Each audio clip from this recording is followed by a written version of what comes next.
Thor gains an absolutely massive power boost and becomes the Herald of Galactus. There's a lot to tell and only a limited amount of time to do so. So, I'm Adam Andrews, this is Top 10 Nerd, and let's talk about the time that Thor became the Herald of Galactus. We start off our story today in the 2020 volume of Thor, written by Donny Cates, as Thor has become king of Asgard, taking the place of his father, Odin. Thor is about to give a lovely little inaugural speech when out of literally nowhere, the world devourer Galactus comes crashing down onto Asgard, frostbitten and begging for help from the new Allfather. He claims that the star plague, the Great Black Winter, is coming. In response to this, Thor does, honestly, the smart thing and calls together a collection of the Heralds of Galactus to figure out what in the damned Helheim a star plague is. But it isn't until Galactus' main herald, the Silver Surfer, shows up that we actually get actual answers. Now, Silver Surfer is actually no longer silver here.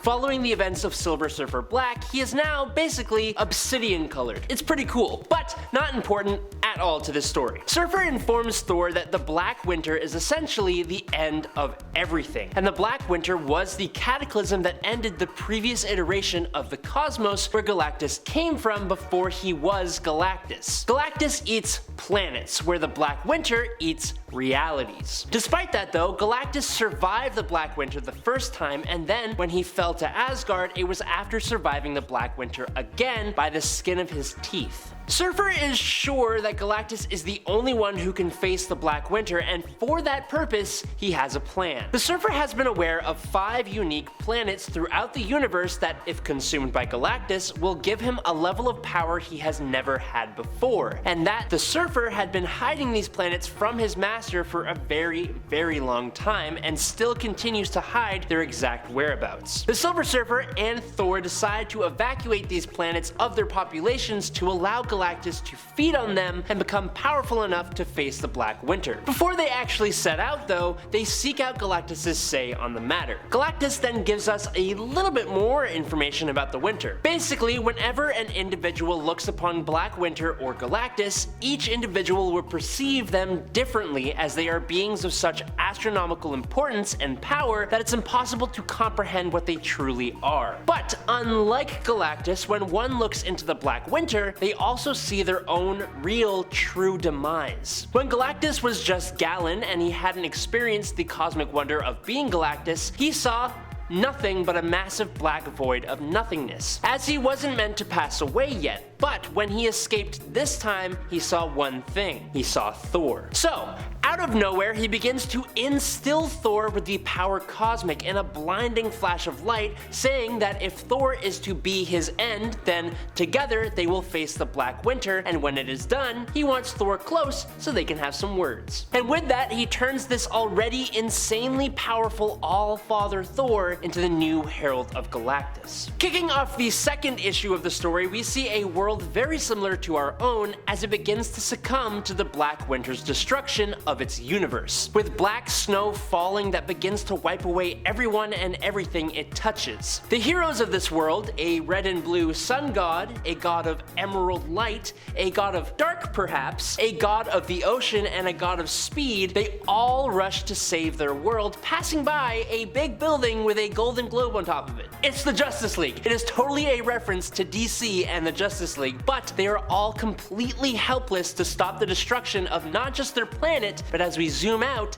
their entire galaxy, their entire universe is being enveloped by the indescribably massive hand of the Black Winter as it consumes that universe. That may be one of my favorite openings to a Marvel comic, but alas, this all takes place in the Eye of Thor, as we see he has arrived at the first of the 5 enchanted planets, Clips, with Galactus in tow. Thor, being the hero we expect, tries to deny Galactus this planet as it is inhabited by an actual civilization, but Galactus is a hungry boy and he won't let a herald talk to him like that, so he attacks Thor, sending him crash landing onto the planet. Unfortunately for Galactus though, Thor is not just his herald, he is the god king of Asgard, and even without the power cosmic, he wields astronomical levels of power. which he proves by sending his hammer straight at Galactus, destroying the Devourer's hand, and then calls it back, doing the same to Galactus' knee. Unfortunately, the denizens of the planet, understandably, not having any idea what the hell is going on, begin to attack Thor. Being distracted with the people of Clips, Thor cannot stop Galactus from beginning his feast. In a last-ditch effort, he sends his ravens, Hugin and Munin, out to Sif, who has taken the place of Heimdall on Asgard, and she opens the Bifrost up to transport the Clipsians, that's what I'm gonna call them,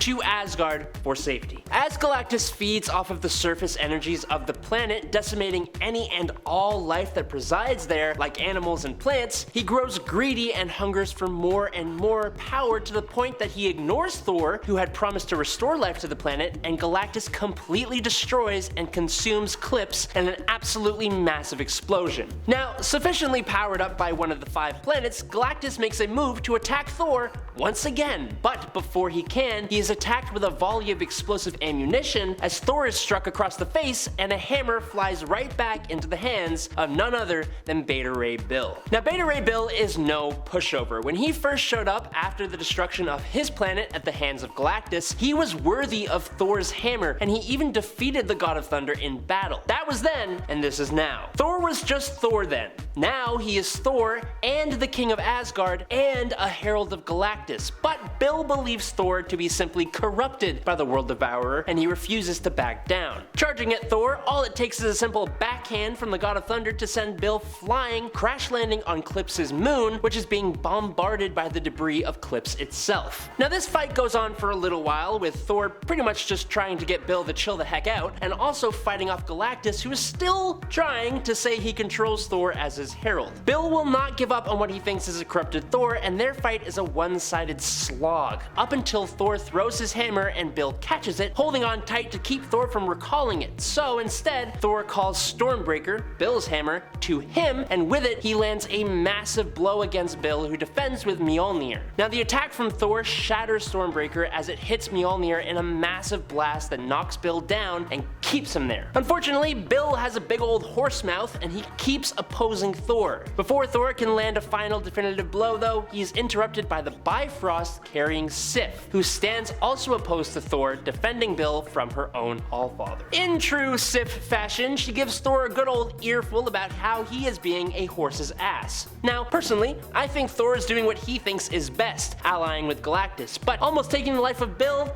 that is a bit too far. Sif hasn't come to fight Thor simply to bring Bill back to Asgard under her protection and to yell at Thor. Thor, being all butthurt, throws his hammer, and Sif simply opens the Bifrost, sending the hammer to Jotunheim, leaving Thor speechless. Now, this doesn't matter to the story at all, but the hammer lands at the feet of Loki, who is the current king of Jotunheim, and he actually picks it up before Thor recalls it, of course. Now, while the hammer is flying back to Thor, and he just got scolded by Sif, Galactus comes crashing down, being bored of their little argument, and brings the Thunder God back on track, as they need to go to the other 4 planets still before the Black Winter arrives. With this, Sif and Beta Ray Bill head back to Asgard, and Thor calls down a massive bolt of lightning that strikes Galactus in the chest, and then strikes Thor, granting him the power cosmic that he just stole from Galactus, which is awesome. They now set off to consume the other planets. The first they arrive at is called Silas, an uninhabitable and minuscule mesoplanet, homeworld of these jellyfish-like aliens. The planet was the former home of a race of long-past war sorcerers with their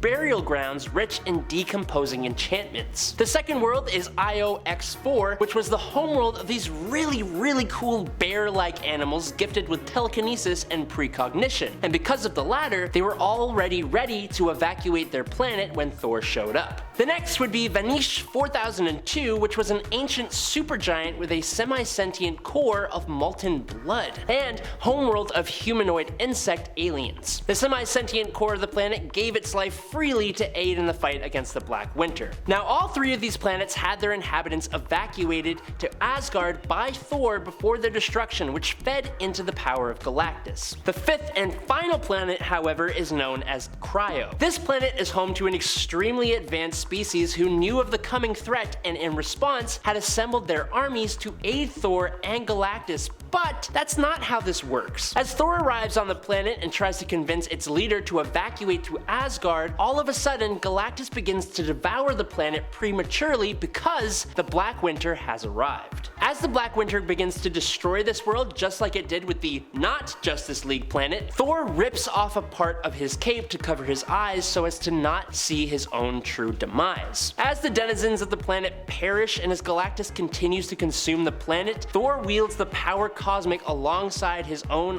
all-father powers and channels it into a massive lightning blast that could shatter entire continents, which he sends into the center of the Black Winter's storm. This attack does nothing but buy Galactus 14 more seconds to consume the planet, which he does, destroying it like he did the others. As Thor vows vengeance for the people of Cryo, both he and the fully powered Galactus face the Black Winter mano a dos. As the fight goes on, Galactus and Thor face the Obsidian cosmic death storm, doing what they can, and the Black Winter begins to speak, calling Thor the All Butcher and the End God, and taunting Thor. With a blast, it removes Thor's blindfold as it also manages to take Galactus out of the fight. Now, with Thor alone, he is unable to stop the Black Winter from entering his mind and soul. Transported to a massive place inside the Black Winter, or maybe inside his own mind, we don't know, Thor is faced by the images of his greatest villains. Gore the God Butcher, the classic Loki, Mangog, Surtur, Apocalypse, Mephisto, a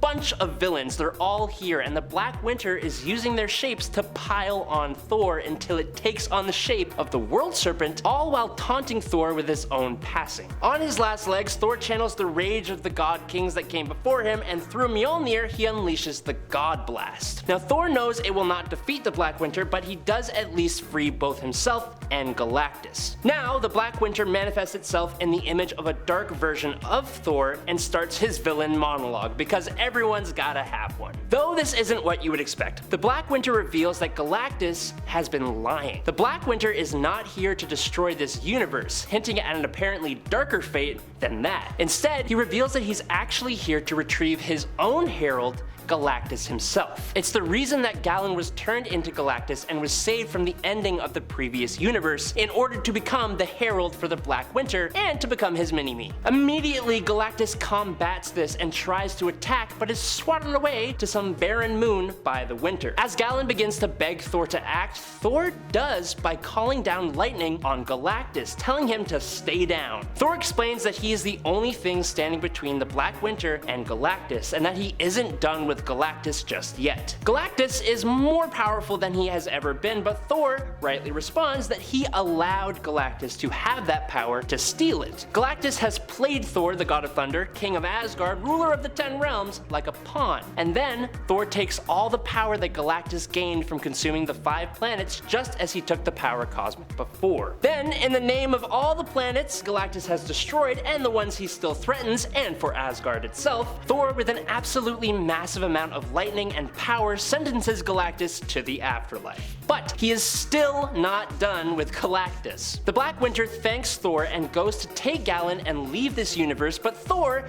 ain't allowing that. Using all the full might of the power cosmic, the energy of 100,000 devoured worlds, all the power he just took from Galactus, plus all the power he already has, he turns Galactus into an absolutely massive lightning explosion that is felt throughout the universe that reduces Galactus to nothing but his remaining armor and reduces the Black Winter to a single snowflake. It falls slowly into Thor's hand, admitting defeat, and offers him a vision of his true demise. Thor accepts, only to see a vision of Thanos wielding Mjolnir encrusted with the Infinity Gems in his right hand, a black gauntlet weapon with possibly a new Infinity Gem on the other hand, and leading an army of what looks like the Marvel Zombies. But that's all the time I have left. I hope you guys enjoyed watching here on Top 10 Nerd. I'm Adam Andrews. I will catch you all on the flippy flop. Peace out, nerds!